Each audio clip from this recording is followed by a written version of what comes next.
Jackson Park had been on Outpost Meridian for exactly 3 days when Commander Sarah Chen called him into a private briefing and destroyed any illusion that this assignment would be routine. "Your first assignment," she said without preamble, "is to spend tonight in Queen Lishara's presence chamber. No guards, no weapons, no electronic devices. Just you and the Etherian Queen from sunset to dawn." Jackson's brain performed a complete stop and restart sequence. "I'm sorry, what?"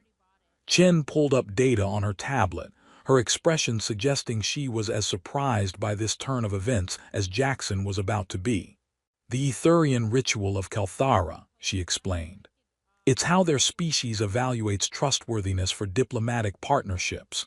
Queen Lishara enters a vulnerable biocycle during night hours, lowered physical defenses, heightened empathic sensitivity. If she's going to work with someone, she needs to confirm through direct experience that they won't exploit that vulnerability." Jackson sat down carefully in the chair across from Chen's desk, trying to process this information. "And she wants me, a human, to sit in a room with her while she's vulnerable. She specifically requested you by name." Chen's tone suggested she'd already had this conversation with herself several times and hadn't arrived at satisfying answers. "We're not entirely sure why. Her reasoning was somewhat opaque even by Etherian standards, but the request was unmistakable." Jackson had arrived at Outpost Meridian 3 days ago with low expectations and even lower enthusiasm. The outpost was new, barely 2 months operational, perched at the edge of contested space, where Terran-controlled systems met the borders of the Etherian sovereignty. It was technically a diplomatic facility, designed to facilitate communication between powers who didn't quite trust each other enough for formal embassy relationships, but recognized that complete isolation was dangerous. In practice, it was a career dead end. Senior officers didn't get assigned to Outpost Meridian. Promising diplomatic talent didn't request postings here. You ended up at places like this when you'd made someone important uncomfortable but not quite angry enough to end your career entirely. Jackson's transfer had come with the official designation, opportunity for professional development in cross-species relations, which he understood meant, "We're putting you somewhere you can't cause more problems while we figure out what to do with you." His last assignment had ended with what the reports called a disagreement with superior officers regarding appropriate use of force during civilian evacuation operations, which was bureaucratic language for he refused to follow orders that would have gotten refugees killed and made his commanding officer look bad in front of the brass. The evacuation had succeeded. All 300 refugees had made it out of the war zone alive, including the group Jackson's co had wanted to abandon because extracting them was tactically suboptimal. Jackson had been proven right by results. He'd also been reassigned to Outpost Meridian within 48 hours of mission completion. So he'd arrived expecting boredom, isolation, and the kind of routine security duties that kept him employed but not particularly useful. Mountains of paperwork documenting who came and went from a barely staffed facility that most people considered punishment posting. What he absolutely had not expected was being summoned by the Outpost's diplomatic liaison on day 4 and told his first assignment involved spending the night with an alien queen. What exactly does "spend the night" entail? Jackson asked carefully, because that phrasing could mean a lot of different things, and he needed clarity before his brain went places it shouldn't. "Sitting in her presence chamber from sunset to dawn," Chen said, and Jackson felt relief that was probably visible on his face. "No physical contact unless she initiates it, which is unlikely. No weapons or recording devices. They interfere with her empathic senses. You're expected to remain awake, maintain respectful distance, and engage in conversation if she wishes, or sit in silence if she prefers."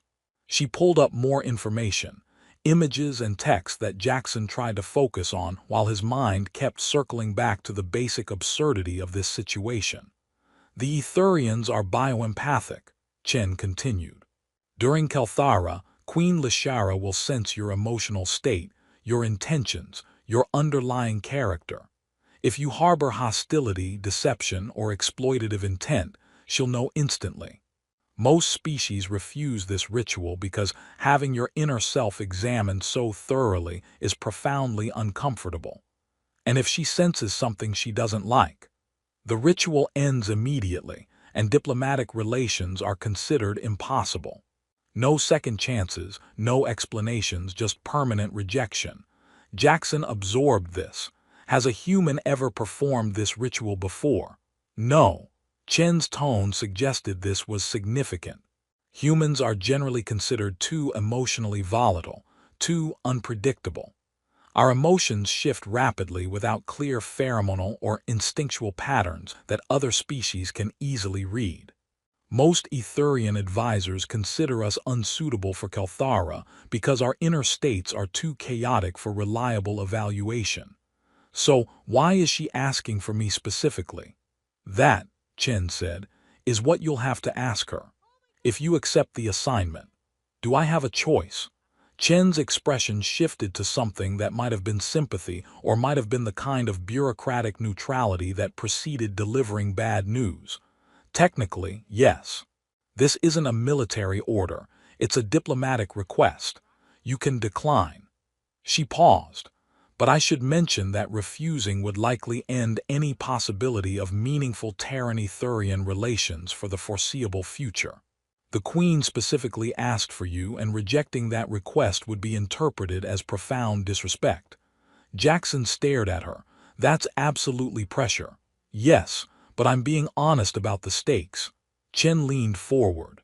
Lieutenant Commander, the Etherian sovereignty controls 7-star systems. They've been neutral in every major conflict for the past century, refusing to ally with any power despite considerable diplomatic pressure. If Queen Lashara is willing to perform Kelthara with a human representative, it suggests she's considering formal alliance with the Terran coalition. She pulled up a star map showing the region around Outpost Meridian, contested space where 4 different powers claimed overlapping territories, where conflicts simmered constantly and occasionally erupted into violence. This region is a powder keg, Chen said. If the Etherians are willing to mediate, if they're willing to partner with us in preventing the next war, it could reshape the entire political landscape. Millions of lives could be affected by whether this alliance happens. And it depends on me spending one night sitting in a room with their queen. It depends on whether you can prove to her satisfaction that humans can be trusted, that we're capable of being reliable partners, that we won't exploit vulnerability, that our unpredictable emotions don't make us fundamentally unsuitable for the kind of cooperation she's considering. Chen's expression was carefully neutral, but Jackson could read the weight behind her words. No pressure, he muttered. Considerable pressure, Chen corrected. But you're the one she asked for, and I don't think that was random. So the question is, will you accept? Jackson thought about 300 refugees who'd made it out of a war zone because he'd refused to abandon them. Thought about being reassigned to a dead-end outpost because doing the right thing had been politically inconvenient. Thought about Queen Lashara, a being he'd never met, specifically requesting him for a ritual that most of his species had never been considered suitable for. Yeah, he said, I'll do it. But I want to know why she chose me before I walk into that room. Chen pulled up a data chip and slid it across the desk. The Queen sent this. Instructions for the ritual, cultural guidelines, and a personal message she wanted you to have before tonight. Jackson loaded the chip into his tablet, scanning through the formal instructions first. Enter at sunset. Maintain 2 meters distance unless invited closer. Avoid sudden movements. Speak honestly if addressed. Remain present until dawn. Then he opened the personal message. Lieutenant Commander Park, I requested you specifically for Kelthara because I observed you during the Outpost opening ceremony last month. While other diplomats performed their roles with practiced precision, you stood at the periphery watching the Etherian delegation with genuine curiosity rather than calculated diplomatic interest. When my chief advisor stumbled on the stairs, you moved to help before remembering protocol and stopping yourself. Your instinct was assistance, not advantage. That momentary reaction, help first, calculate later, suggested character worth examining more closely. I look forward to our conversation. Queen Lashara Jackson read the message 3 times, trying to understand how a moment he barely remembered, seeing someone about to fall and instinctively moving to catch them before his brain caught up with diplomatic protocol, had led to this. She's very observant, Chen said, having read the message over his shoulder. The Etherians value instinctive responses over calculated actions. You showed her something about your character without meaning to, and she wants to confirm whether that glimpse represents your actual nature or just an unusual moment. I literally just saw someone about to fall and reacted. Most diplomats wouldn't. They'd calculate whether intervention was appropriate, consider the political implications, weigh the risk of causing offense by touching someone uninvited. You just moved to help. That's what interested her. Chen checked her chronometer. You have 6 hours until sunset. I suggest you use them to prepare. Read everything you can about Etherian culture, review the ritual guidelines, and try to get some rest. It's going to be a long night. Jackson stood, the data chip feeling heavier than its actual weight. For what it's worth, Chen said as he reached the door, I think she chose well. You're probably one of the only people on this outpost who won't spend the entire night calculating political advantage, instead of just being honest. Is that a compliment or a professional assessment of my complete lack of diplomatic skill? Both, and in this situation, that might be exactly what's needed. Jackson spent the afternoon in his quarters reading everything the database had about Etherian culture, which turned out to be less comprehensive than he'd hoped.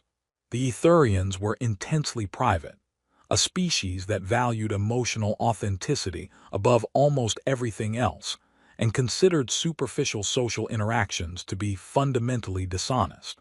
They'd achieved interstellar travel approximately 800 years before humans had, established their current governmental structure 6 centuries ago, and maintained strict neutrality through multiple galactic conflicts that had reshaped the political landscape around them. Their most distinctive feature, beyond the long ears that seemed common to several species in this region, was their chromatophores, specialized cells that shifted color based on emotional and physiological states, creating patterns visible across their skin that other Etherians could read instinctively. The database included detailed charts showing what different colors meant: deep blue for calm assessment, gold for interest or curiosity, purple for empathic engagement, green for approval, red for alarm or anger, gray for uncertainty.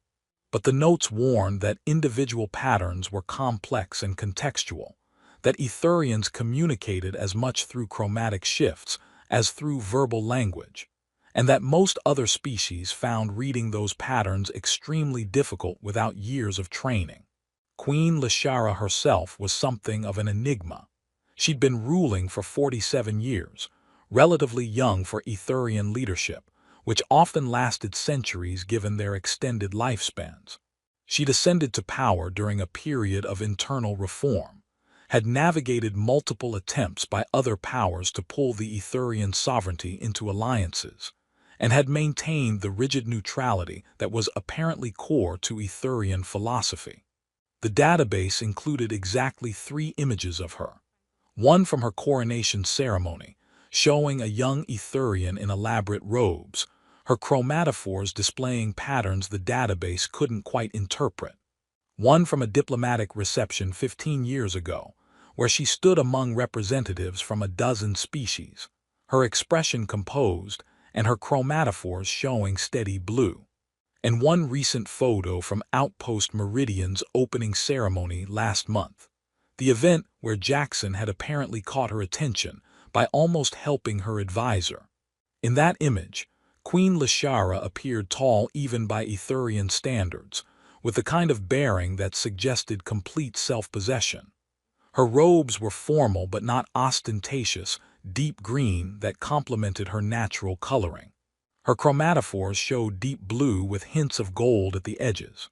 She looked, Jackson thought, like someone who'd spent decades evaluating people and situations, someone whose assessment would be thorough and unforgiving of deception. The entry on Kelthara was frustratingly vague. Traditional Etherian trust evaluation performed during the Queen's vulnerable night cycle. Participants spend sunset to dawn in proximity, while the Queen's empathic abilities assess character and intent. Requires complete honesty and emotional transparency. Failure results in permanent diplomatic rejection. Success establishes foundation for long-term cooperation. What the entry didn't say. What exactly emotional transparency meant in practice, what happened during those hours, how the evaluation actually worked, or why Queen Lashara would choose to perform this ritual with a human she'd never formally met. At 1700 hours, Jackson's door chimed. Commander Chen stood in the corridor, looking like she'd been awake for the past several hours running scenarios about how this night might go wrong. "The Queen's staff has prepared the presence chamber," she said. "You have 1 hour before sunset. I thought you might want a final briefing." Jackson gestured her inside. "I've been reading about Kelthara. The database entries are not very detailed about what actually happens. That's because most species who have experienced it consider the details too personal to document publicly. What I can tell you, from the few accounts that exist, is this. Queen Lashara will be evaluating everything about you. Not just what you say, but how you say it. Not just your conscious thoughts, but your emotional responses. Your baseline character beneath whatever diplomatic masks you might try to wear." Chen sat on the edge of Jackson's desk. "She'll sense fear, which is expected and acceptable. She'll sense curiosity, nervousness, uncertainty, all normal. What she's looking for is the foundation beneath those surface emotions. The core values that determine your choices when you're stressed or tired or don't have time to calculate the politically optimal response. And what foundation is she hoping to find? Honesty, integrity, the ability to be trusted with vulnerability without exploiting it." Chen paused. "Etherians believe that most species can fake surface emotions. Diplomats do it constantly. But during Kelthara, when someone is stressed and exhausted, when they've been sitting for hours with nowhere to hide, that's when true character emerges. The Queen wants to see who you really are when the diplomatic masks come off. So I should just be myself. That's the strategy. That's the only strategy that works. She'll know if you're performing. She'll sense calculation or deception instantly. Your best chance, probably your only chance, is complete honesty even when it's uncomfortable." Jackson felt his stomach tighten. "I'm not sure I'm comfortable having someone examine my inner character that thoroughly. Most beings aren't. That's why so few species accept Kelthara when offered." Chen's expression softened slightly. "But the Queen chose you specifically, which suggests she already suspects she'll find something worth trusting. Your job is just to confirm that instinct." She stood, moving toward the door. 30 minutes to sunset. The presence chamber is in the eastern wing, 3rd level. The Queen's attendants will be outside if you need anything. But once the ritual begins, you won't be able to leave until dawn except in case of genuine emergency. Define genuine emergency. Building on fire, medical crisis, imminent attack on the outpost. Not "this is uncomfortable" or "I need a bathroom break" or "I'm having second thoughts." You commit to the full night or you don't start at all. Jackson took a deep breath, trying to calm nerves that felt entirely reasonable given the situation. "Any final advice? Don't try to be impressive. Don't calculate what she wants to hear. Just talk to her like she's a person rather than a political entity." Chen smiled slightly. "I know that sounds impossibly simple, but I think that's actually what she's looking for, someone who can see past her title and status to the being underneath. Someone who will treat her vulnerability with respect rather than trying to exploit it for advantage. I can do that. I know. That's why I think she chose well." Chen left, and Jackson spent the remaining time trying not to overthink what was about to happen. At 17:45 hours, he left his quarters and headed toward the eastern wing. The presence chamber was nothing like Jackson expected. He'd anticipated something formal and imposing, a throne room designed to emphasize Queen Lashara's authority and status, something that would make him feel small and aware of the power differential. Instead, the chamber was intimate and comfortable.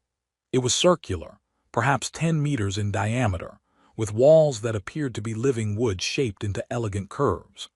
The ceiling somehow displayed the actual night sky despite being inside a space station, stars visible through what must have been sophisticated holographic technology or actual transparent sections, positioned to show external space. The furnishings suggested conversation rather than ceremony. Two low couches positioned facing each other across a small table, soft lighting provided by bioluminescent plants growing along the walls, a window showing the station's view of contested space. Queen Lashara was already present, standing near the window, her back to the entrance. Her chromatophores were showing that same deep blue Jackson had seen in the photographs, steady and calm. She turned as he entered, and Jackson got his first real look at her face. Tall, easily 2 meters. Elegant bearing that came from decades of leadership, but without the rigid formality he'd expected. Her robes were simpler than formal court attire, deep green that complemented her natural coloring beautifully. Her ears shifted as she assessed him, a subtle movement that Jackson's limited cultural knowledge couldn't interpret. "Lieutenant Commander Park," she said, and her voice carried melodic tones that the universal translator struggled to render accurately. "Thank you for accepting this ritual. I know it was an unusual request." "Your Majesty." Jackson bowed at what he hoped was the appropriate depth, trying to remember the protocol briefings he'd skimmed through. "I'm honored by your trust, though I'll admit I'm not entirely sure why you chose me. Please sit." She gestured to one of the couches. "We have many hours ahead. Formal titles will become tiresome." Jackson sat carefully on the indicated couch, maintaining the 2-meter distance the instructions had specified. The cushions adjusted to his weight automatically, some kind of adaptive material that made the seating surprisingly comfortable. Queen Lashara settled onto the opposite couch with fluid grace, her chromatophores shifting to include hints of gold that Jackson's afternoon reading suggested meant curious interest. "I chose you," she said, answering his earlier question, "because I believe humanity possesses a quality that most species lack, the ability to make moral choices without relying on rigid instinct or biological imperatives." Jackson blinked. "I'm not sure that's unique to humans. Most species make moral choices. Most species follow behavioral patterns established by evolutionary biology," the Queen corrected gently. "Etherians are intensely empathic. We feel others' emotions as directly as our own and respond, according to complex social instincts that have been refined over millennia. Kethrans have elaborate honor codes essentially written into their genetic memory. Valorians experience emotional states that directly influence their decision-making through pheromonal responses they can't easily override." Her chromatophores shifted toward deeper gold. "Humans are messier. You don't have strong empathic abilities that force you to feel others' pain. You don't have rigid honor codes embedded in your biology. You don't have pheromonal imperatives that determine your emotional responses. You make choices based on something harder to define, conscience, perhaps, or personal ethics that aren't written into your DNA." She leaned forward slightly. "That makes you unpredictable, which most species find profoundly unsettling. But I find it interesting, potentially valuable. Because unpredictable means we might make different choices than other species would. Because unpredictable means you might make moral choices even when your biology suggests you shouldn't. When empathy doesn't force you to care, when honor doesn't compel you to act, when pheromones don't determine your response, and you choose compassion anyway, that's remarkable." The Queen's chromatophores pulsed with bright gold briefly. "Tell me, Lieutenant Commander, when you saw my chief advisor stumble during the opening ceremony, why did you move to help?" Jackson thought back to that moment, which he'd barely registered as significant until reading the Queen's message earlier. "Because someone was about to fall and I was close enough to catch them." That seemed like obvious behavior. "Yet you stopped before actually helping. Why?" "Because I realized mid-movement that I didn't know the protocol for touching a member of your court uninvited. I didn't want to cause offense or create a diplomatic incident by grabbing someone without permission." The Queen's chromatophores flashed brilliant gold for a full second. "Exactly," she said. "In one instant, you experienced instinctive compassion, the immediate desire to help someone in need. Then rational calculation, awareness of social context and potential consequences. Then ethical restraint, choosing not to act because the risk of causing harm outweighed the benefit of preventing a minor fall." She settled back into her couch. 3 different decision-making processes happening in perhaps 2 seconds, none of them driven by biological imperative. You chose to help because you wanted to, then chose not to help because you judged it inappropriate. That complexity, that constant ethical evaluation happening in real time, is what interests me about humanity. You're saying my entire species is morally unpredictable, and that's somehow a positive quality. I'm saying your species has the capacity for moral growth that isn't limited by biological constraints. You can choose to be better than your instincts, worse than your potential, or something entirely unexpected. That flexibility is both dangerous and valuable." The Queen's chromatophores shifted to include deep purple alongside the gold, a combination Jackson's reading suggested meant empathic engagement mixed with curiosity. "Most species can be predicted," she continued. "Their empathic patterns, their honor requirements, their pheromonal responses, these create reliable behavioral frameworks. You can generally anticipate how a Kithran will respond to questions of honor, or how an Etherian will react to emotional distress, or how a Valorian will behave under pheromonal influence. But you can't predict humans the same way. No, which makes you terrible diplomatic partners for species that rely on reading biological signals to establish trust. We can't sense your empathic state because you're not empathic. We can't predict your choices based on honor codes you don't have. We can't read pheromonal responses you don't produce." She gestured at the space between them. "That's why Kelthara is necessary. I need to evaluate you through direct observation rather than biological shortcuts. I need to see how you actually behave when given power over vulnerability, when diplomatic masks become too exhausting to maintain, when your true character emerges through fatigue and stress." Jackson felt the weight of what she was saying. "You're testing whether I'll exploit your vulnerability during this ritual." "The ritual has begun, Lieutenant Commander," the Queen said quietly.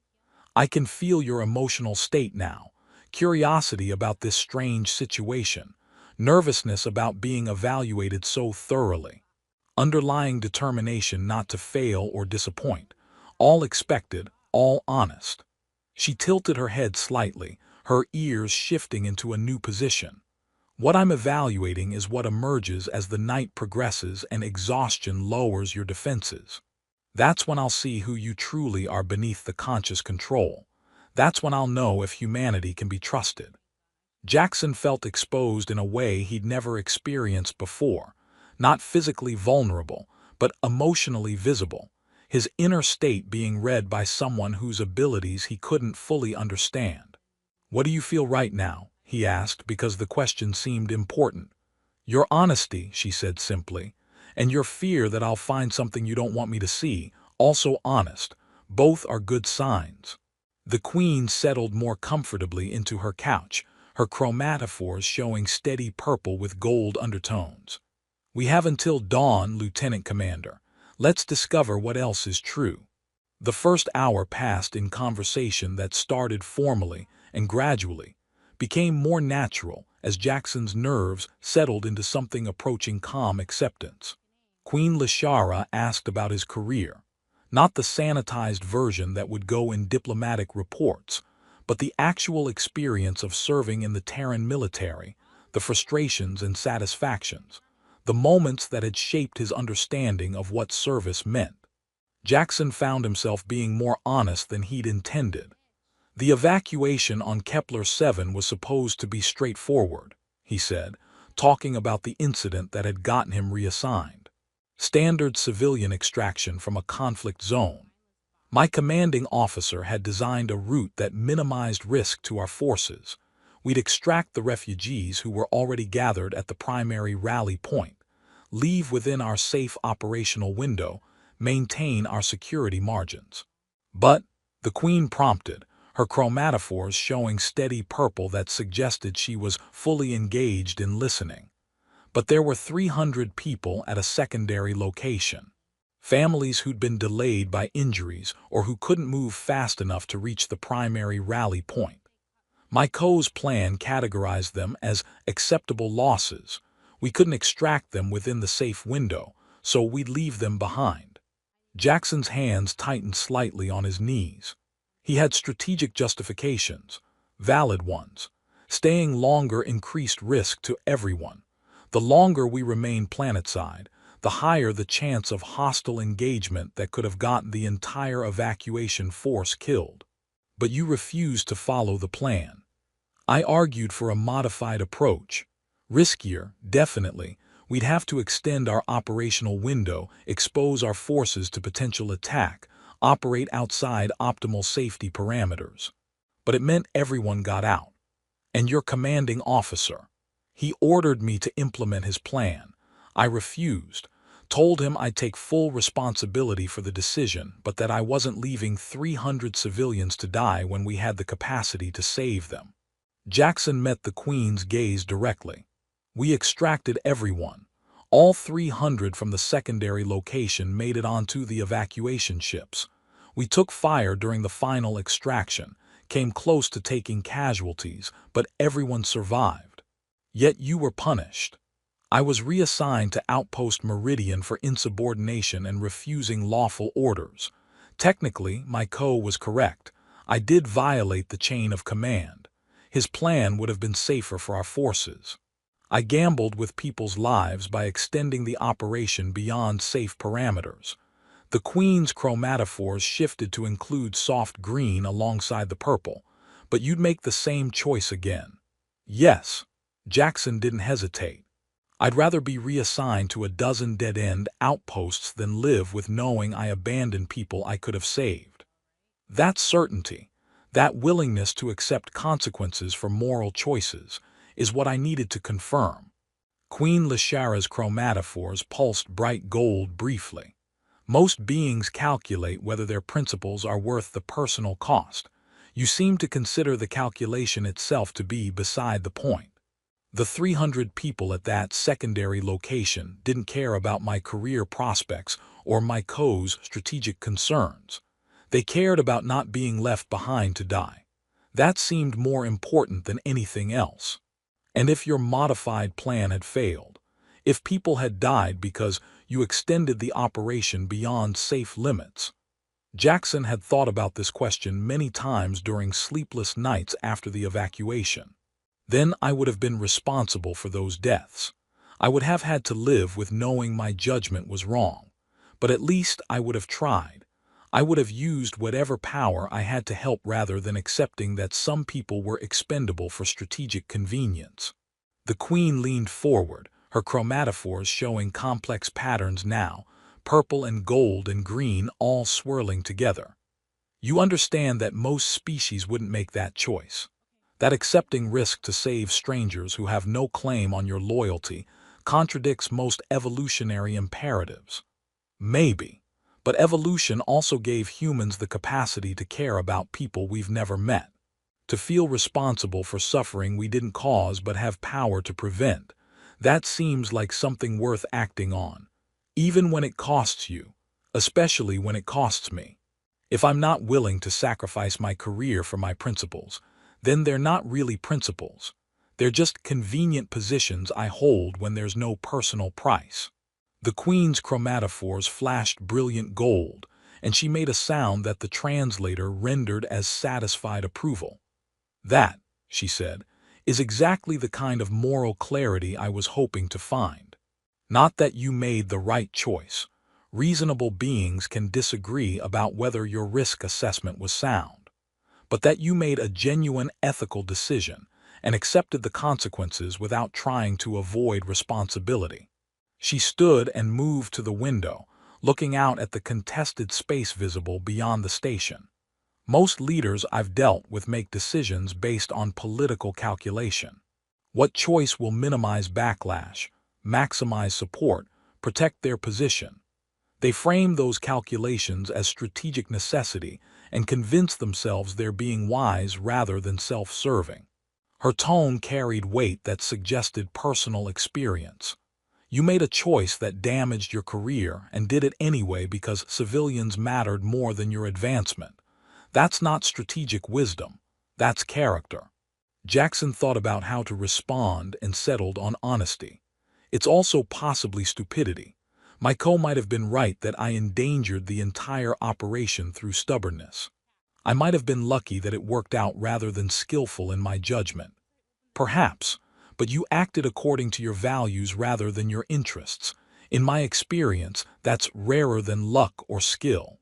The Queen returned to her seat, and Jackson noticed that her chromatophores were showing more purple now, the gold fading slightly. His reading had suggested that increasing purple meant deeper empathic engagement. She was sensing his emotional state more thoroughly, examining the layers beneath his words. "Tell me about your transfer here," she said. "How did you feel when you learned you were being reassigned to Outpost Meridian?" Jackson considered deflecting, giving a diplomatic answer about viewing it as an opportunity for growth. But the Queen would sense deception, and besides, she'd asked for honesty. "Angry," he admitted. "I saved 300 lives and got punished for it while my co got commended for his strategic planning under pressure. It felt like being told that following orders mattered more than the actual lives we're supposed to protect. But you accepted the transfer. I didn't have much choice. And honestly," Jackson paused, searching for the right words, "part of me was relieved. I'm not good at the political aspects of military service. I'm not good at calculating how my choices will be perceived or how to frame decisions to please superior officers. I just try to do what seems right and deal with consequences later." He gestured at the presence chamber, at the situation he found himself in. "That approach doesn't work well in environments where politics matter more than results. So being assigned to a quiet outpost where I wouldn't have to navigate complex hierarchies or make choices that would anger people who outrank me, that actually seemed like it might be easier. Yet here you sit," the Queen said, her chromatophores showing what might have been amusement, "in the middle of a situation with profound political implications, making choices that will affect interstellar relations, navigating exactly the kind of complexity you hope to avoid." Jackson couldn't help but laugh. "Yeah, apparently the universe has a sense of humor about my career preferences. Or perhaps," the Queen said, her tone gentle, "you were sent here because someone recognized that you're exactly the kind of human this situation requires. Someone who won't calculate political advantage, who will treat this ritual as what it is, an evaluation of character, rather than an opportunity to manipulate an ally." She tilted her head, studying him. "Has it occurred to you that your reassignment might not have been punishment but placement? That someone in your command structure recognized you were wasted in positions that required political skill you don't possess, and would be valuable in situations requiring moral clarity you have in abundance?" Jackson hadn't considered that possibility. "You think someone deliberately sent me here knowing you might request Kelthara? I think someone sent you here knowing that if significant diplomatic opportunities arose, you'd handle them honestly rather than strategically.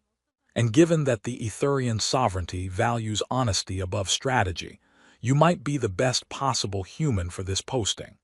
The Queen's chromatophores shifted to include more gold again. Your commanding officer might have done you a favor by reassigning you, even if it felt like punishment. Sometimes being removed from situations where you don't fit well is kindness rather than rejection. Jackson sat with that thought, turning it over in his mind. The possibility that his reassignment had been recognition of his strengths rather than punishment for his failures. It was almost harder to accept than the version where he'd been exiled for insubordination. "I'm not sure I believe that," he said finally, "but I appreciate the perspective. Belief isn't required, just consideration." The Queen settled back into her couch. "We have many hours remaining. Tell me about Earth, not the diplomatic briefing version, but what you actually think about your homeworld.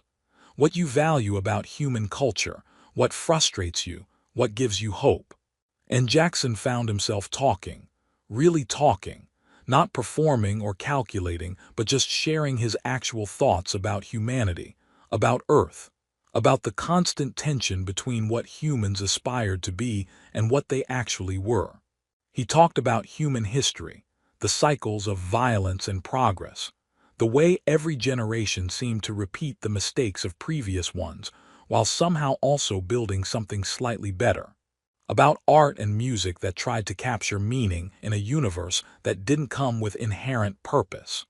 About the stubborn, human refusal to accept that things couldn't be improved, even when improvement seemed impossible. "We're a mess," he admitted as the second hour passed into the third. "Humans, I mean. We can't agree on basic moral principles. What one culture considers sacred, another considers negotiable. We've gone to war over ideas, over resources, over insults, over land neither side could actually use.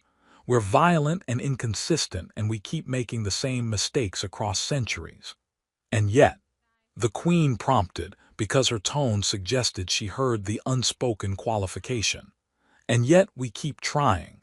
We don't give up on the idea that we can be better than we are. We build ethical systems, tear them down when they don't work, build new ones. We argue endlessly about what's right instead of accepting that our nature is fixed. We create art about our failures because examining those failures matters to us." Jackson met her gaze. That persistence in the face of constant failure, that refusal to accept that we're as good as we're going to get, that's maybe the most human thing about us.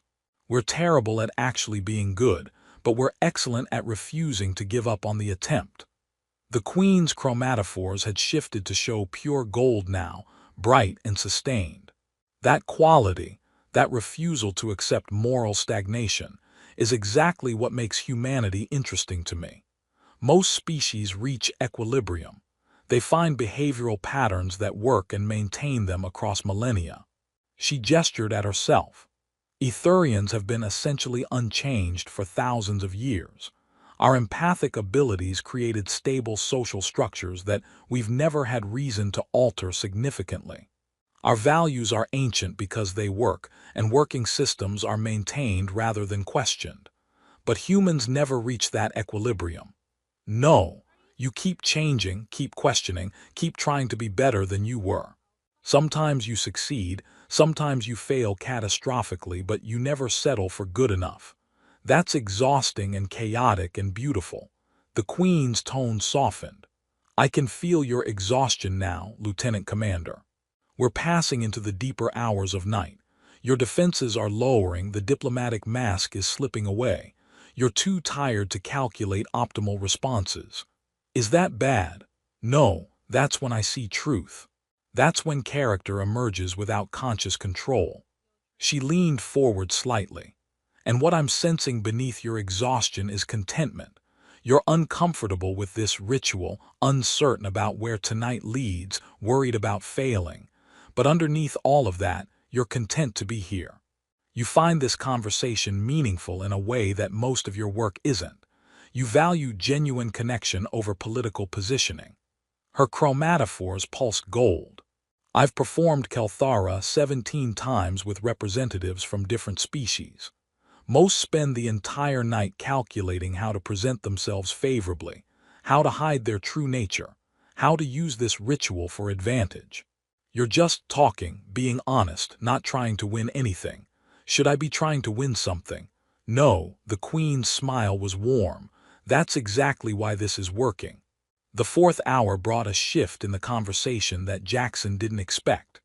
Queen Lashara stood and moved to the window, and for the first time since the ritual began, her chromatophores showed something other than gold or purple, deep blue with undertones of what might have been gray. "I'm going to tell you something," she said, looking out at the contested space beyond the station.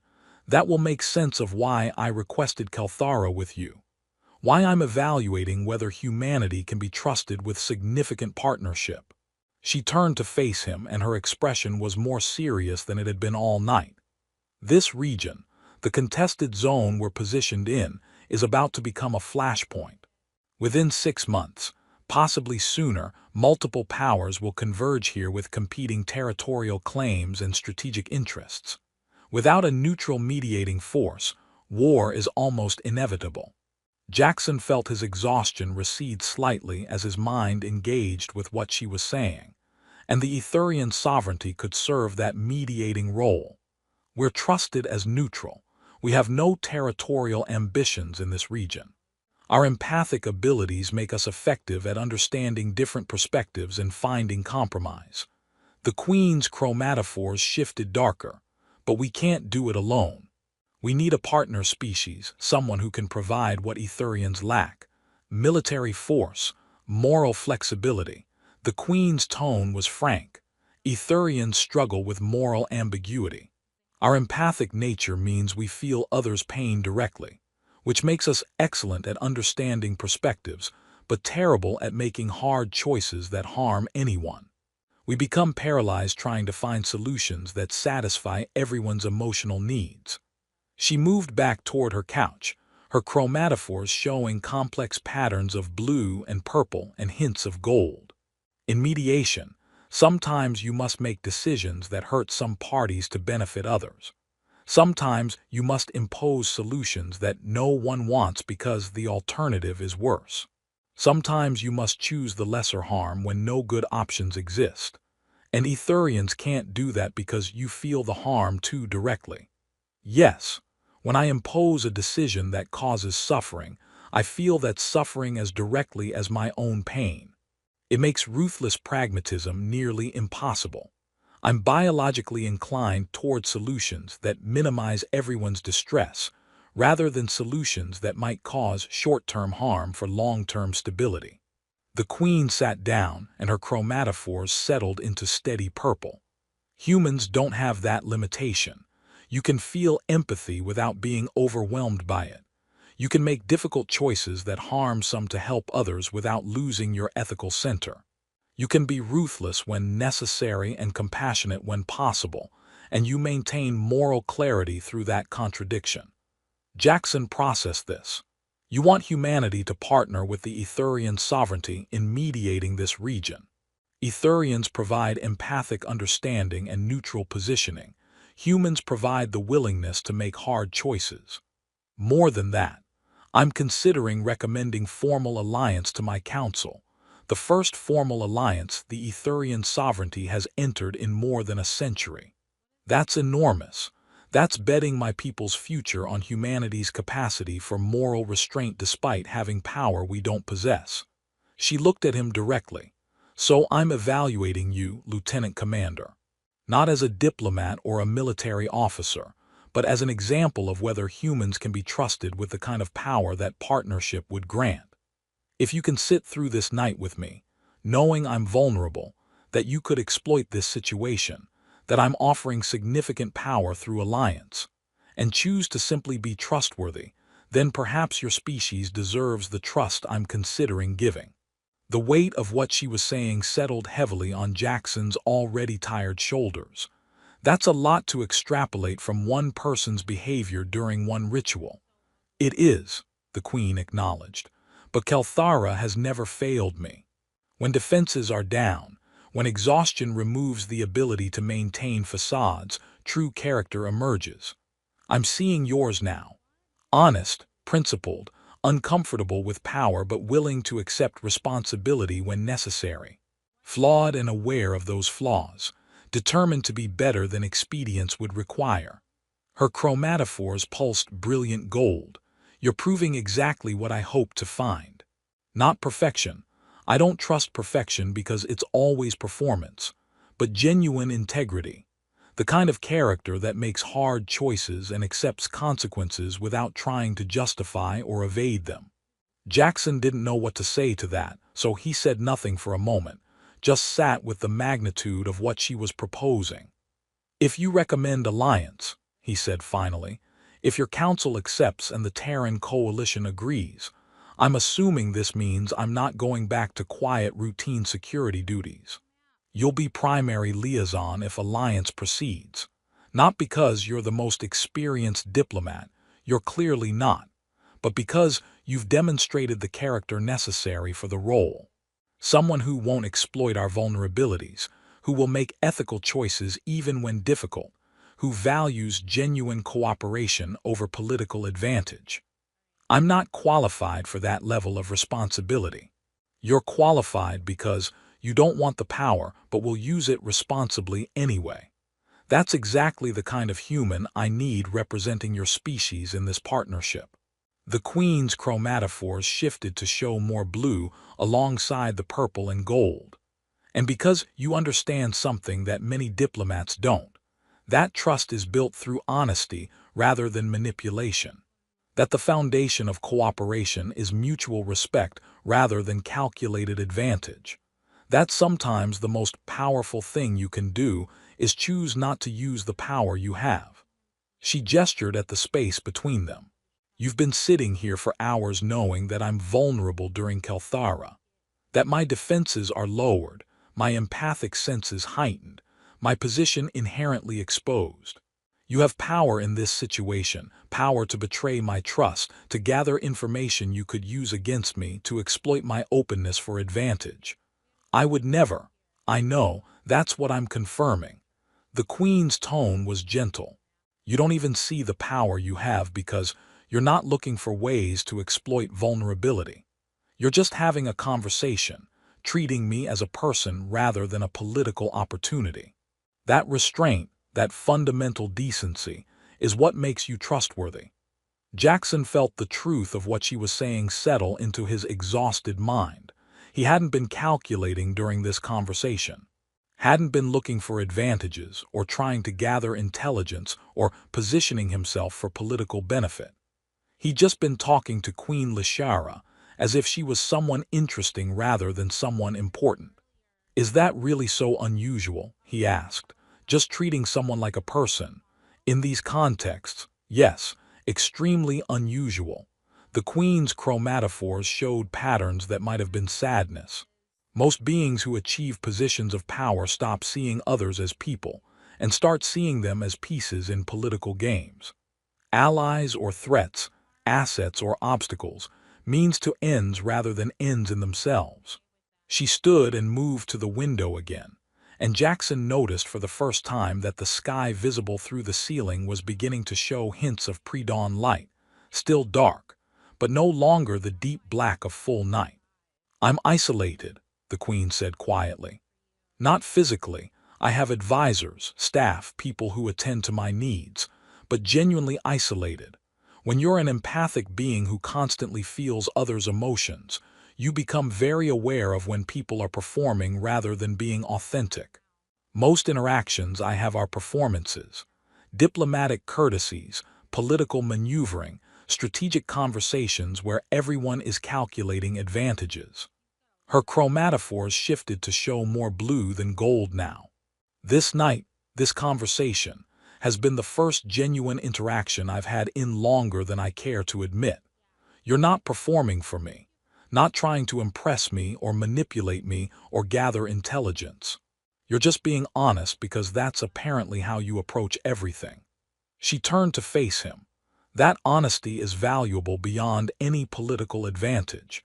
If we do form alliance, if humanity and the Etherian sovereignty work together to mediate this region, I'll need someone I can trust to tell me truth instead of what I want to hear." someone who values genuine cooperation over political positioning. And you think I'm that person based on one night of conversation. I think you're that person based on what I'm sensing beneath the conversation. Your emotional state, your underlying values, the character that emerges when you're too exhausted to maintain careful control. The Queen's chromatophores pulsed gold again. Kelthara doesn't fail, Lieutenant Commander. It shows me who people really are, and you're someone worth trusting. The conversation continued as dawn approached, topics flowing from philosophy to practical concerns about what alliance would actually mean, what challenges they'd face, what hopes they had for preventing the conflict everyone seemed to think was inevitable. Jackson found himself speaking about things he'd never articulated before. His frustrations with systems that valued procedure over outcomes. His belief that individual choices mattered even when institutions failed. His hope that maybe cooperation was possible if enough people chose it instead of waiting for perfect conditions. And Queen Lashara shared in return, speaking about the isolation of empathic leadership, the burden of feeling her people's emotions while needing to maintain clarity for decision-making, the difficulty of navigating a galaxy where most species didn't understand what it meant to feel others' pain as directly as your own. "We're both outsiders in different ways," she said as the pre-dawn light grew stronger. "You're unpredictable in a galaxy that values behavioral consistency. I'm empathic in a political landscape that rewards emotional distance. Perhaps that's why Kelthara worked. We both understand what it means to not quite fit the roles others expect." Jackson checked his chronometer. 6:18 hours. Sunrise was scheduled for 6:30, 12 minutes away. "Did I pass?" he asked, too tired to filter the bluntness. The Queen's chromatophores flashed with what might have been amusement, quick pulses of bright gold. "Is that how you think of this? A test to pass or fail?" "I'm too exhausted to think of it as anything except a very long night that's almost over." Queen Lashara laughed, a genuine sound that her translator rendered as melodic chimes that somehow conveyed warmth. "Perfect answer," she said. "No, you didn't pass a test. You proved something more important, that humans can be trusted to choose integrity over advantage even when exhausted, vulnerable, and offered power. That's what I needed to know." The first rays of actual dawn began filtering through the window. The station's position relative to the local star had shifted enough that natural light was now visible. Queen Lashara stood, and Jackson rose as well, his muscles protesting the long night of sitting. Her chromatophores were showing pure gold now, bright and sustained, the clearest expression of approval he'd seen all night. "I will recommend to my council that we pursue formal alliance with the Terran Coalition," she said, her tone carrying ceremonial weight, "with the condition that you serve as primary liaison. Not because you're the most experienced diplomat, but because you've demonstrated the character necessary for partnership. Someone who won't exploit our vulnerabilities and who will make ethical choices even when difficult." "Your Majesty, I'm not sure I'm qualified for that level of—" "You're qualified because you don't want the power but will use it responsibly anyway." The Queen's tone was gentle but firm. "That's exactly what I need. Someone who values genuine cooperation over political advancement, who will tell me truth instead of what I want to hear, who treats alliance as genuine partnership rather than strategic advantage." The chamber doors opened. Dawn had arrived. The ritual was formally complete. Attendants entered, their expressions carefully neutral but their own chromatophores showing patterns that suggested they'd been anxiously waiting all night. Queen Lashara extended her hand in the human gesture of partnership, and Jackson shook it, feeling the significance of that simple contact. "Welcome to the most important assignment of your career, Lieutenant Commander," she said. "And thank you for a night of honest conversation. It's rarer than you might think, even among those who claim to value truth." As Jackson left the presence chamber, exhausted and uncertain about what he just committed to, Commander Chen was waiting in the corridor outside. She looked like she'd been awake all night as well, her expression cycling between relief and anxiety. How did it go? She asked as soon as the chamber doors closed behind him. Jackson tried to find words that would adequately summarize the past 12 hours and came up empty. I think I just accidentally became the primary liaison for a formal alliance between humanity and the Etherian sovereignty, he said finally. Also, I'm exhausted and nothing makes sense anymore, and I need approximately 12 hours of sleep before I can process any of this. Chen's expression shifted to something between pride and concern. She chose you for the alliance liaison position. Apparently, my complete lack of political calculation is exactly what she's looking for in a diplomatic partner. Jackson rubbed his face, trying to focus through the exhaustion. She said Kelthara showed her I'm trustworthy, that I value integrity over advantage, that I treat people as people instead of political opportunities. And are you, Chen asked, all of those things? I have no idea. I'm too tired to evaluate my own character right now. Jackson started walking toward his quarters, Chen falling into step beside him. But apparently the Queen thinks I am, and she's betting a formal alliance on that assessment, so I guess I'd better live up to it. For what it's worth, Chen said, I think she chose well. You're probably one of the only people who could have sat through that night without trying to manipulate the situation for advantage. Most diplomats would have seen it as an opportunity to gather intelligence or build leverage or establish dominance. You just treated it as a conversation. Because that's what it was.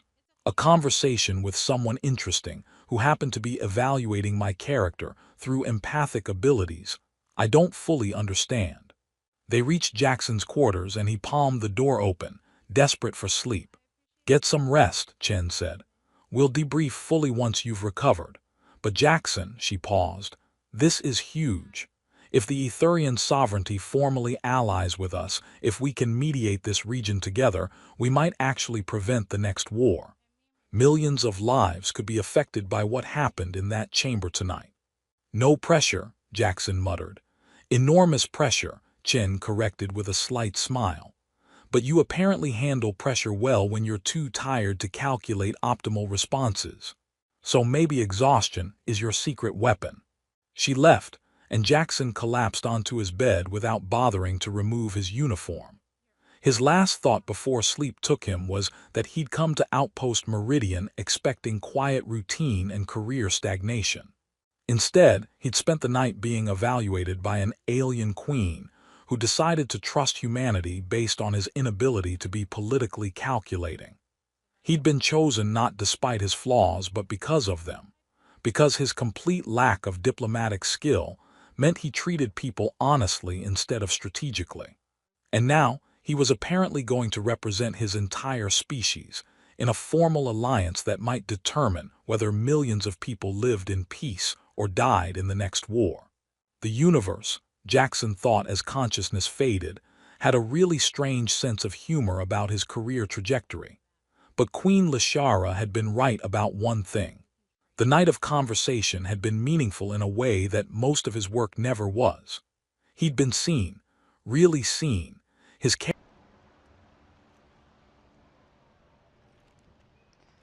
La cagué, chat. Ahorita les platico. La cagué, amigos.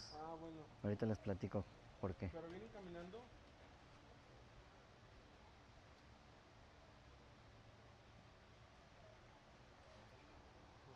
Nada más, bueno, ya, como sea, está bien. Ponme aquí en esta calle, nada más en lo que llega. ¿Pero ya lo iniciaste? Sí. Sí, está bien.